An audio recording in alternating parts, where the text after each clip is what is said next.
नवाबों का शहर लखनऊ।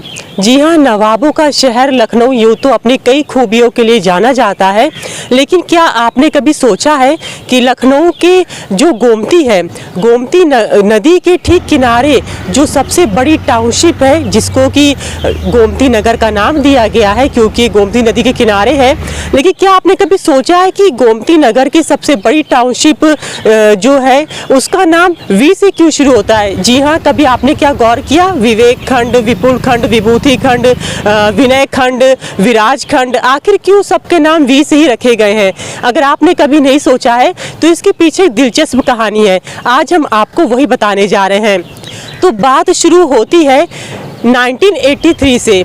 उस वक्त लखनऊ विकास प्राधिकरण के सभी अधिकारी गोमती नगर के खंडों को बसाने का सपना संजो रहे थे, लेकिन उस समय गोमती नगर में अवैध रूप से रह रहे कई लोगों ने कब्जा कर रखा था।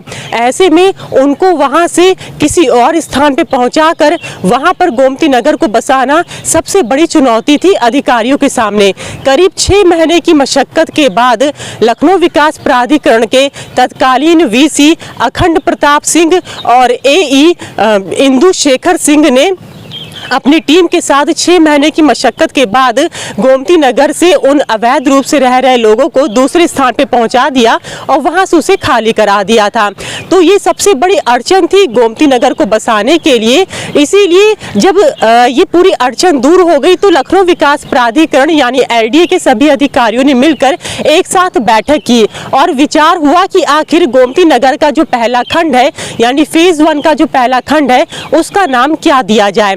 काफ़ी मशक्कत के बाद ये तय हुआ कि इतनी बड़ी अड़चन, 6 महीने की अड़चन दूर हुई है, हमने बहुत बड़ी चुनौती पे विजय पा ली है, तो क्यों ना जो पहला खंड बने उसका नाम विजय खंड रखा जाए। जी हाँ, तो गोमती नगर को बसाने के लिए जो पहला खंड बना उसका नाम था विजय खंड। जो पहली ईंट रखी गई गोमती नगर की वो विजय खंड के ही नाम से रखी गई थी। इसके बाद जब विजय खंड हो गया यानी विजय प्राप्त कर ली, विश्वास भी जागृत हो गया अधिकारियों के अंदर, तो तीसरा जो खंड बसाया गया उसका नाम था विवेक खंड। जी हाँ, विवेक खंड यानी विवेक से काम लेते हुए आगे बढ़ना।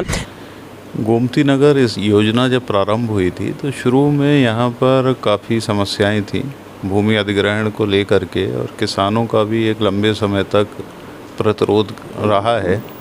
उसके बाद उन समस्याओं का समाधान करते हुए इस योजना का विकास किया गया था। तो शुरू में इसमें विजय खंड बना था और विजय खंड जब सफलतापूर्वक बन गया काफ़ी अड़चनों के बाद, तो दूसरा खंड विवेक खंड बना था। विवेक खंड के बाद फिर विश्वास खंड हुआ। ये एक तरह की एक नैसर्गिक प्रक्रिया की तरह तहत हुआ है। प्रारंभ से ऐसा कुछ लिखा पढ़ी में नहीं था कि ये योजना बनेगी तो सारे खंड का नाम वी से ही होगा, लेकिन एक के बाद एक खंड बनते गए और ये एक यहाँ के एक तरह का ट्रेडिशन हो गया कि गोमती नगर के सभी खंडों का नाम वी से रखा जाएगा, तो उसके तहत ये हुआ है। तो ये थी सभी वी नाम से शुरू हुए गोमती नगर के खंडों की कहानी। जी हाँ, आई होप आपने सोचा होगा कि आखिर कितनी दिलचस्प कहानी है जिसको आप जानते भी नहीं थे। ऐसी और दिलचस्प कहानियों के लिए, ऐसी और दिलचस्प खबरों के लिए जुड़ रहिए मेरे साथ। मैं लखनऊ से अंजलि सिंह राजपूत, न्यूज़ 18।